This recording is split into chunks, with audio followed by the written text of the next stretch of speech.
Bismillahirrahmanirrahim. Assalamualaikum warahmatullahi wabarakatuh. Kita berjumpa lagi teman-teman mahasiswa peserta praktikum survei kadastral kelas A. Nah, kebetulan pada hari ini Rabu 1 Mei 2024, pertemuan pertama kita setelah UTS itu dilaksanakan secara eh, menonton video rekaman sesuai kesepakatan kita di grup ya teman-teman. Karena hari ini pas banget tanggal merah, hari buruh, dan kita semua adalah buruh pelapor dan tugas, jadi kita juga ikut serta merayakan libur ini. Dan kebetulan banget bertepatan dengan hari Rabu di mana kita harusnya melaksanakan kelas praktikum survei kadastral ya teman-teman. Nah, cuman nggak masalah. Kenapa? Karena seperti yang tak sampaikan di grup, bahwa kita setelah UTS itu kebanyakan bermain di studio teman-teman. Jadi nggak banyak lagi main di lapangan, kita banyak main di studio. Jadi dari 7 pertemuan nanti, 2 itu di lapangan, itu kita bakal rekonstruksi bidang tanah dengan TS dan juga rekonstruksi bidang tanah dengan GPS itu minggu depan dan 2 minggu lagi. Tapi di minggu ini kita masih melanjutkan sebenarnya dari materi sebelum UTS. Nah, minggu ini kita akan belajar melakukan pembuatan surat ukur dan peta bidang tanah, teman-teman. Nah, sebenarnya surat ukur, gambar ukur, peta bidang tanah itu satu kesatuan atau paket. Cuman karena waktunya nggak sempat, jadi kita kasih GU dulu, gambar ukur dulu di minggu 7, di minggu kemarin. Yang teman-teman sebelum UTS itu gambar GU. Nah, baru minggu ini kita gambar surat ukur sama PBT, peta bidang tanah. Tapi sebenarnya mereka itu satu kesatuan gitu lah. Jadi nggak nggak terpisah kayak di 2 minggu ini. Oke, itu untuk materi minggu ini kita akan belajar membuat di surat ukur peta bidang tanah. Nah, jadi nggak masalah secara online ya, secara daring maupun video rekaman ini. Nanti akan ada tugas di mana teman-teman diminta membuat surat ukur dan juga membuat peta bidang tanah, teman-teman. Oke, baru minggu depan kita ke lapangan, 2 minggu, terus sisanya kita kembali ke studio lagi. Oke, kita mulai ya teman-teman. Untuk materinya udah record ini. Sebentar, tak share screen ya.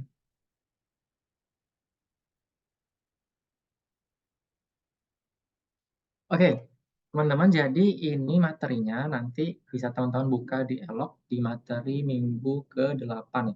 Surat ukur dan peta bidang tanah. Jadi di sini eh, sudah terdapat beberapa file materi terkait pembuatan surat ukur dan peta bidang tanah. Seperti tak sampaikan, seharusnya GU, SU, dan peta bidang tanah itu kayak satu kesatuan itu satu paket. Nah, cuman ini kita pisahkan antara 2 minggu, minggu kemarin sama minggu ini, biar mempermudah teman-teman menyelesaikan laporan proyek UTS-nya. Kebetulan udah tak cek semua laporannya itu udah bagus semua teman-teman. Nah, jadi materinya di sini teman-teman ya, materi minggu 8 pembuatan surat ukur dan peta bidang tanah. Kita cek ke materinya. Nah, ini materinya tak ambil dari materinya Mbak Ebi dan Mas Bondan dulu terkait pembuatan peta bidang tanah dan surat ukur. Oke, kita materi sedikit, langsung aja. Nah, seperti kita tahu bahwa pemetaan dan pengukuran bidang tanah menurut PP 24 tahun 97 dan PMNA 97 terdiri dari beberapa tahapan, teman-teman. Pertama, pemetaan TDT, kita sudah melakukan ini di minggu sebelum UTS, ya, minggu 3-4 ya. Mengukur orde 3 dan orde 4. Terus sebenarnya pembuatan peta dasar pendaftaran, ini di teorinya juga sudah, pemetaan indeks grafis. Nah, ini juga kita sudah lakukan nih, pengukuran bidang dan pembuatan gambar ukur. Itu di minggu 5, 6, 7 ya, kita mencoba mengukur dengan menggunakan TS, menggunakan GPS, menggunakan pita ukur, untuk membuat gambar ukur, teman-teman. Nah, terus di laporan teman-teman sudah menyantumkan apa kelebihan dan kekurangan masing-masing metode, terus eh, bagaimana hasil luasan bidang tanah yang diperoleh dari 3 metode tersebut, apakah sama atau berbeda. Nah, seringkali perbedaan alat ukur, perbedaan datum, perbedaan faktor lapangan, dan lain-lain sebagainya, itu menyebabkan luasnya itu berbeda dengan yang sebenarnya, teman-teman. Dan ini seringkali menjadi konfliknya. Jadi bisa saja satu keluarga, itu antara kakak dan adik, mas dan mbak, abang dan adik, itu bertengkar dalam satu keluarga, pecah belah keluarga karena masalah tanah, teman-teman. Jadi teman-teman harus perhatikan sebagai surveyor kadastral ini, hati-hati dalam penggunaan alat, instrumen yang tepat, terus lapangan, terus cara mengukur yang benar. Karena yang kita ukur itu bidang tanah itu benar-benar kekuatannya itu luar biasa, teman-teman. Seringkali ini pengalaman sedikit, teman-temanku yang bermain di kadastral itu kadang bisa menjadi saksi lah dalam suatu persidangan terkait bidang tanah ini, dipanggil sebagai saksi karena dia yang ngukur gitu kan. Jadi hati-hati dalam pembuatan gambar ukur ini karena sangat powerful, ada kekuatan hukum yang mengikat di dalamnya. Baru nah, ini kita sampai di sini pembuatan peta bidang, teman-teman. Jadi ini ada materi kita minggu ini, pembuatan peta bidang dan surat ukur. Sebenarnya surat ukur itu satu-satu dengan gambar ukur. Oke, baru peta pendaftaran dan surat ukur ini. Terus penyimpanan. Nah, kita balik lagi di sini, teman-teman, bahwa peta kadastral adalah peta hasil pengukuran bidang-bidang tanah dan TDT di lapangan. Jadi ada bidangnya, ada TDT, teman-teman, di lapangan. Peta kadastral merupakan produk dari kegiatan pengukuran kadastral dan jenis-jenisnya adalah satu, peta dasar pendaftaran, dua, peta bidang tanah, teman-teman. Ini yang akan kita buat di minggu ini, peta bidang tanah. Ketiga adalah peta pendaftaran dan peta kerja. Oke, peta kerja, nah ini untuk yang ini ya, teman-teman. Peta kerja itu untuk pembuatan kegiatan kadaster lah. Nah, peta bidang tanah sendiri merupakan hasil peta satu bidang tanah atau lebih. Jadi dia itu bisa satu bidang tanah atau lebih. Jadi beberapa bidang tanah dalam satu kawasan. Pada lembaran kertas dengan skala tertentu, teman-teman. Biasanya itu skala besar, bukan skala kecil ya. Dengan batas-batasnya telah ditetapkan oleh pejabat yang berwenang untuk pengumuman data fisik. Jadi batas antara bidang tanah itu sudah ditetapkan atau sudah disepakati lah sama tetangga-tetangganya, sudah disepakati oleh pejabat yang berwenang. Ini kalau nggak salah di teorinya harusnya dijelaskan ya, nama prinsipnya apa ya? Kontrakture delimitaria apa? Saya agak lupa. Jadi dalam penetapan bidang tanah itu harus disaksikan oleh tetangga, harus disaksikan oleh pejabat yang berwenang begitu. Dan digunakan sebagai pelengkap peta pendaftaran. Data-datanya adalah eh, data-data yang terdapat pada gambar ukur digunakan sebagai dasar membuat peta bidang tanah. Jadi teman-teman untuk membuat peta bidang tanah pastikan dulu data GU-nya masih ada nih. Data GU hasil pembuatan minggu 7 kemarin. Jangan dihapus ya. Jadi mentang-mentang udah minggu 7, udah UTS gitu kan, udah selesai nih, dihapus habis itu kan. Enggak juga. Bahwa dari data gambar ukur ini dipakai sampai seterusnya ya. Pakai sampai nanti rekonstruksi itu dipakai juga. Data-data tersebut diperoleh dari metode terstris, ini yang kita lakukan. Terus cara stris kita pakai beberapa metode ya. Dan peta foto itu nanti minggu depan. Dan sebagai saran diskusi. Dilanjut lagi. Oke, peta bidang tanah menuntut adanya kejelasan informasi mengenai batas. Jadi batas antar bidang itu harus jelas. Dan biasanya peta bidang tanah itu menggambarkan suatu blok atau suatu RT. Antar jadi satu RT ini ada beberapa bidang tanah gitu kan. Nah, antar bidang tanah itu harus jelas kelihatan di mana batas ya, teman-teman. Itulah kegunaan fungsi peta bidang tanah. Oke, oke. Ini penomoran nanti ya, teman. Nah, beberapa detail kecil. Nah, ini banyak yang tanya juga nih dulu waktu mengukur bidang tanah. Apa saja detail yang diambil? Nah, detail seperti jalan, gang, saluran air, seperti sungai, dan detail lainnya yang memperjelas informasi dan memudahkan mengenali itu sebenarnya bisa diambil, teman-teman. Bisa diambil di lapangan dan ditampilkan di layout, ditampilkan di peta bidang tanahnya. Oke, kalau yang ini terkait ini ya, peta bidang tanah untuk peta pendaftaran tanah sporadik. Oke, ini teman-teman bisa baca sendiri nanti. Nah, ini yang paling penting, nanti di tugasnya teman-teman diminta membuat peta bidang tanah. Nah, peta bidang tanah ini nanti harus memenuhi syarat dan ketentuan, teman-teman. Jadi ada beberapa ketentuan yang harus teman-teman penuhi terkait pembuatan peta bidang tanah. Nah, di PPT juga sudah ada nanti share juga di grup terkait ketentuan-ketentuannya. Pertama, ukuran peta bidang tanah sesuai pasal 31 PMNA 97, ukurannya A3, teman-teman. Jadi nanti silahkan dibuat di kertas A3, HVS 80 gram. Oke, tugasnya ini digital aja, teman-teman. Jadi nggak perlu dibuat manual, menggambar manual, karena ya mager aja gambar manual. Ini kan bukan pelajaran kartu ya. Jadi ya dibuat digital aja, di QGIS atau di ArcGIS, atau di AutoCAD kalau mau juga boleh. Diatur dulu layoutnya A3, teman-teman. Jadi atur dulu layoutnya A3, dan nanti ada informasi tepinya. Jadi untuk peta bidang tanah, itu ada pakemnya, ada ketetapannya yang harus teman-teman ikuti. Jadi bukan kayak peta tematik, ada infografis, ada berbagai hal. Nggak, dia tuh ada pakemnya yang teman-teman harus ikuti.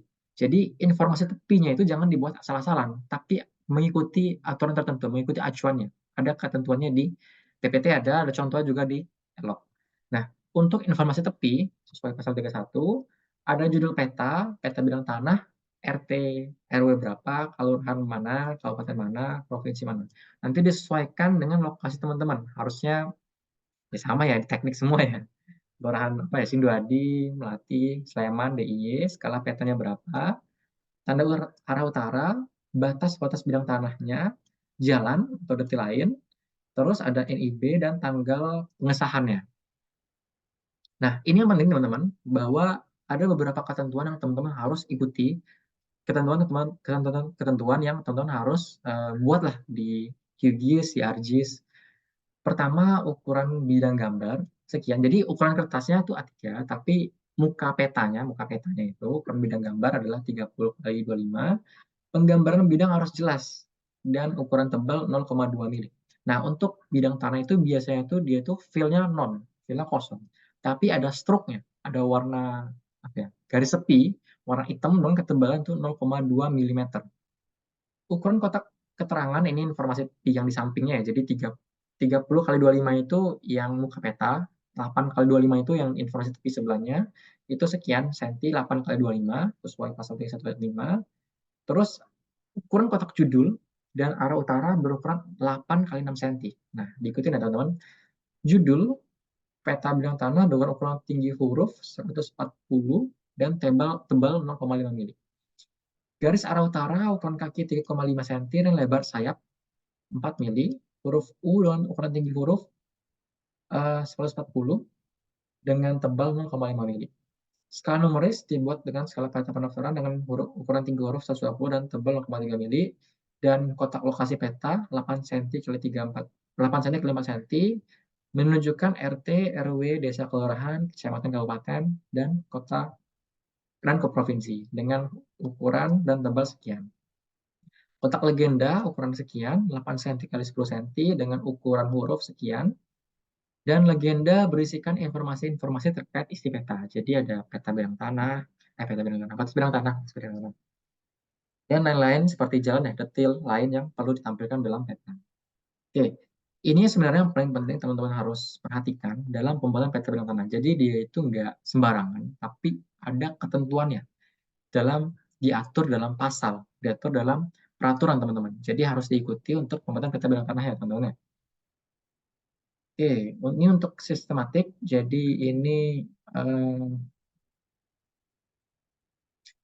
sistematik itu antar peta bidang tanah itu kan terhubung gitu ya. Jadi kayak penomoran grid gitulah, kayak UTM atau peta RBI gitu. Antar lembar peta RBI itu kan ada eh, apa ya? Ada posisinya masing-masing. Nah, ini untuk peta daftaran peta peta bidang tanah sistematik dia juga ada nomor gridnya.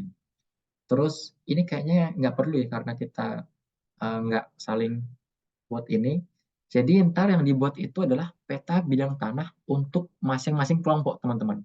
Jadi saling ini kan tugasnya individu, oh ya lupa tak bilang tugasnya individu per orang itu buat peta bidang tanah. Tapi yang ditampilkan, yang dibuat di peta bidang tanah jangan cuma bidang tanahnya sendiri. Ini beda sama tugas GU kemarin. Kalau tugas GU kemarin yang digambar itu kan bidang tanah masing-masing kan. Nah, kalau peta bidang tanah ini yang digambarkan adalah sekelompok teman-teman. Jadi misalnya di kelompok teman-teman ada 5 anggota kan, maka ada 5 bidang tanah. 5 bidang tanah ini kelima-lima digambarkan ke peta bidang tanahnya. Tapi kalau bidang tanah kelompok lain itu nggak usah digambarkan. Jadi kita per kelompok aja saling share data bidang tanahnya, terus ya udah digambarkan di peta bidang tanah teman-teman. Terakhir kotak pengesahan ya silakan dibuat, disesuaikan saja dari sisa sisa dari apa? Dari judul, legenda itu sisa berapa? Kan tadi kan ukurannya segini ya. 8 cm kali 25 ya. Yang ini, kotak keterangan.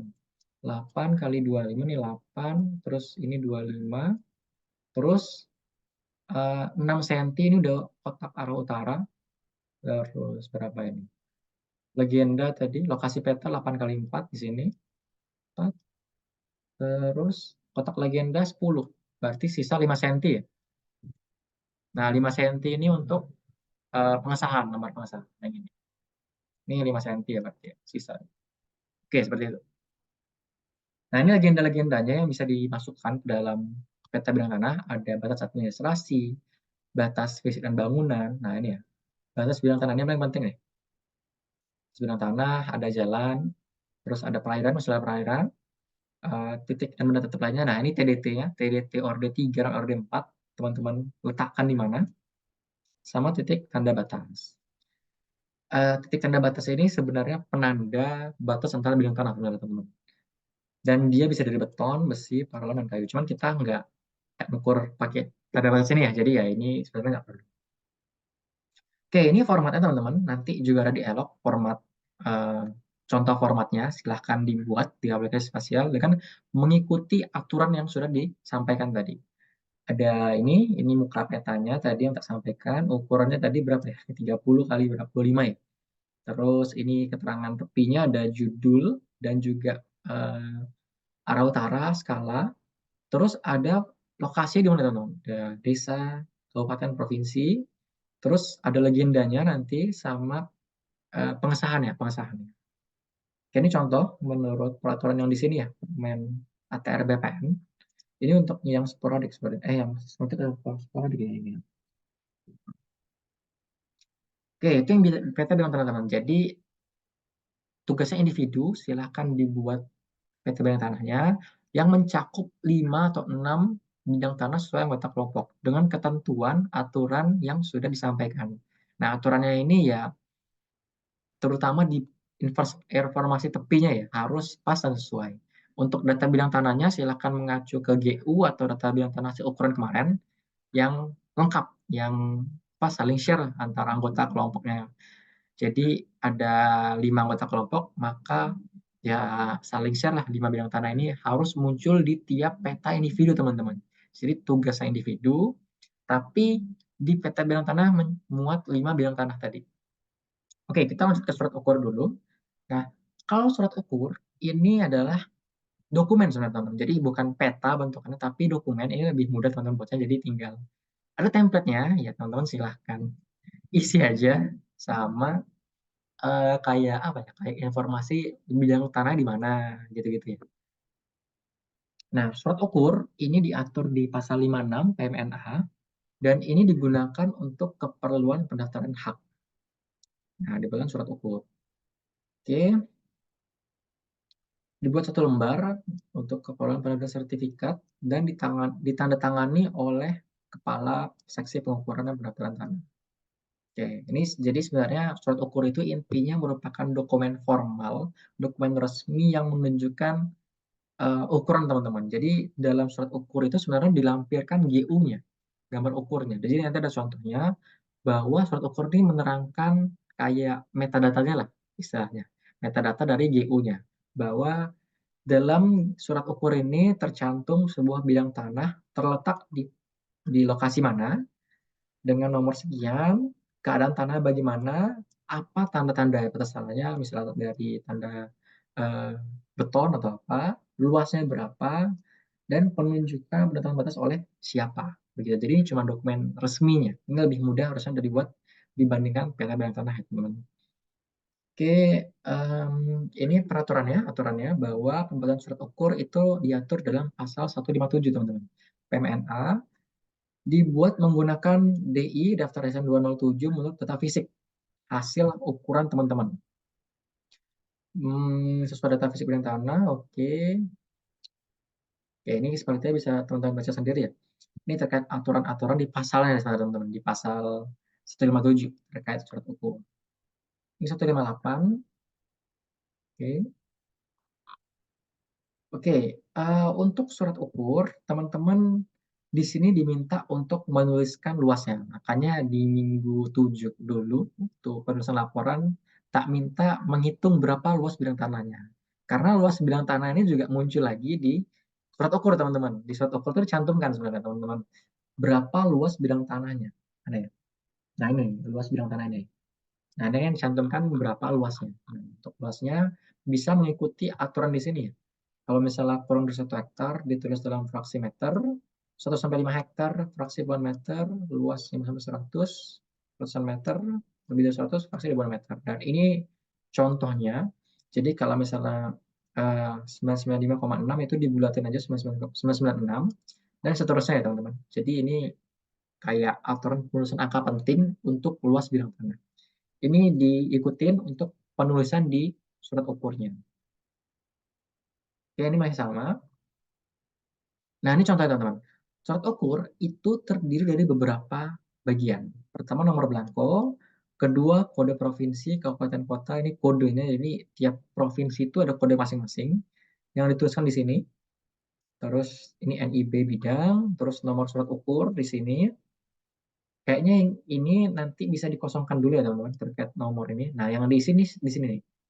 Sebidang tanah terletak dalam lokasinya diisi di mana, di provinsi mana, kabupaten mana, kecamatan mana, sama aturan mana, ini peta apa, peta pendaftaran, dengan lembar nanti bisa dikurangi dulu atau bisa diisikan dengan ketentuan yang teman-teman tahu, ada nomor provinsi, kecamatan, kabupaten, kota, baru kecamatan. Ini keadaan tanahnya. Keadaan tanah deskripsikan kondisi bidang tanah teman-teman. Kan ada beragam nih, ada yang di AGS misalnya, ada yang di SGLC, ada yang di ERIC, ada yang di mesin. Silahkan dideskripsikan kondisi bidang tanahnya, terus batasnya apa, batas yang teman-teman pakai, apakah payung mungkin, terus atau sebenarnya batas itu batas permanen ya, batas yang tetap gitu, misalnya patok kayu atau patok besi, cuman kan kita nggak bisa mematok kayu di situ kan, mungkin eh, tanda tanda berupa marker gitu ya. Terus luasnya berapa silahkan ditulis, dan siapa yang penunjukan dan penentuan batasnya. Petugas ukurnya siapa silahkan ditulis nama teman-teman semua. Oke, ini GU, jadi biasanya surat ukur itu berdampingan dengan GU, jadi kayak bareng gitu, setelah surat ukur baru GU. Oke. Nah, ini sebenarnya yang ini tanda tangan doang. Ini halaman terakhir surat ukurnya tanda tangan doang. Siapa tanda tangan? Ini di ya nomor di daftar isiannya sama tanda tangan. Udah. Nah, ini ya, ini halaman pertama tadi, halaman pertama. Halaman keduanya GU, teman sudah buat yang ini, dan ini ketiga ini tanda tangan doang. Ya udah. Oke, untuk surat ukur nanti dibuat di kertas A4 ya, teman-teman. Nanti ada formatnya di Elok. Silahkan di convert ke Word dan diisikan saja di Word-nya langsung. Pastikan ukurannya A4. Dan ya, ini nggak perlu ditulis manual semua. Ini penggambaran GU ya. Sudah ukur. Oke, ini untuk GU kemarin ya. Oke. Nah, ini contoh peta badan tanah. Cuma nanti kita nggak usah pakai base map ya teman-teman. Nanti kita bakal ngikut contoh yang ini. Wait, yang ini nih. Yang contoh peta bidang tanah teman. Contoh bidang tanah. Silahkan download. Nanti kelihatan contoh peta bidang tanah itu seperti.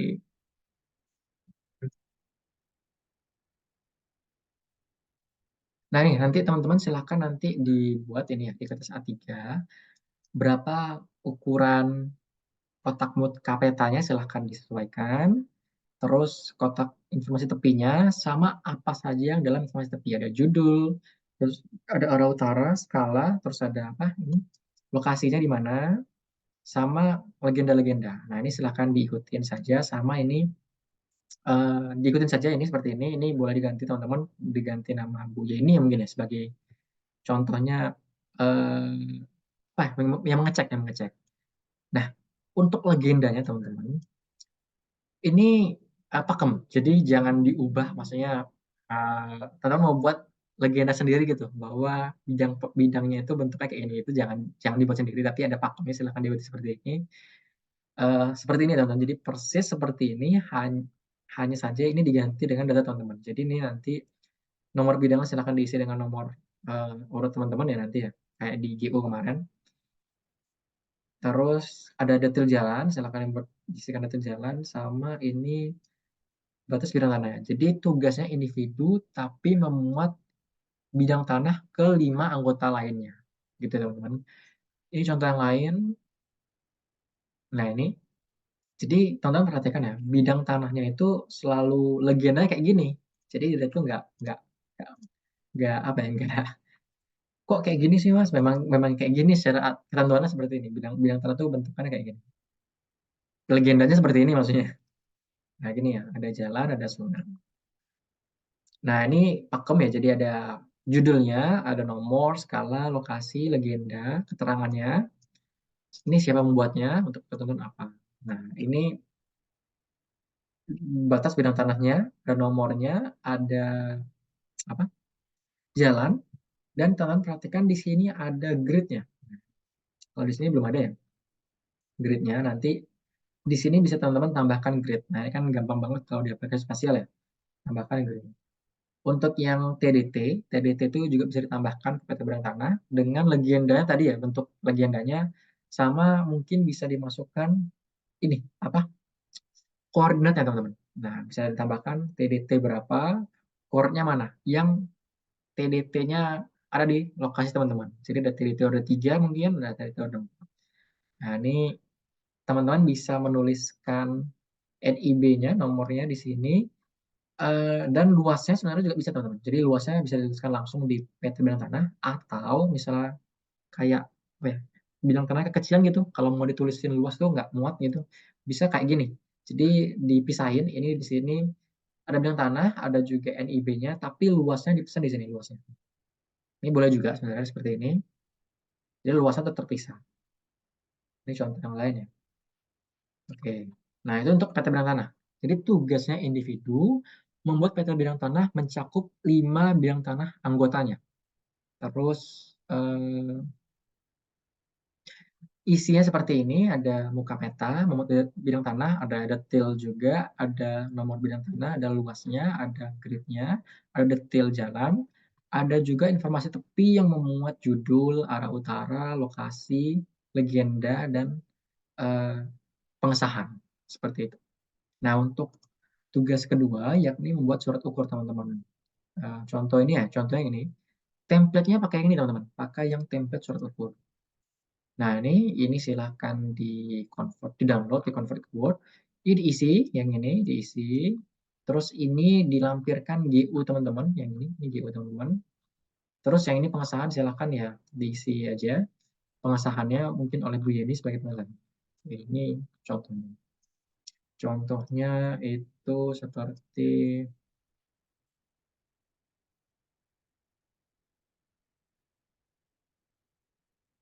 ini contohnya ya, contohnya silakan diikutin, ada surat ukur ya, ini halaman pertama, halaman yang depan, lokasinya di mana, terus ada keadaan tanah, tanda batasnya, luasnya berapa, siapa yang ukur gitu. Terus yang akan diisi dan dilampirkan juga GU-nya, GU yang teman sudah buat lah waktu teks kemarin. Ini contoh yang lain ya, ini yang ini surat ukurnya, nah ini kan halaman depan, GU dan juga halaman belakang. Oke, nah halaman depan, pengesahan nih GU-nya. Oke, oke, sebenarnya seperti itu teman-teman terkait praktikum minggu ini. Jadi tugasnya adalah individu, sampai lagi individu, membuat peta bidang tanah.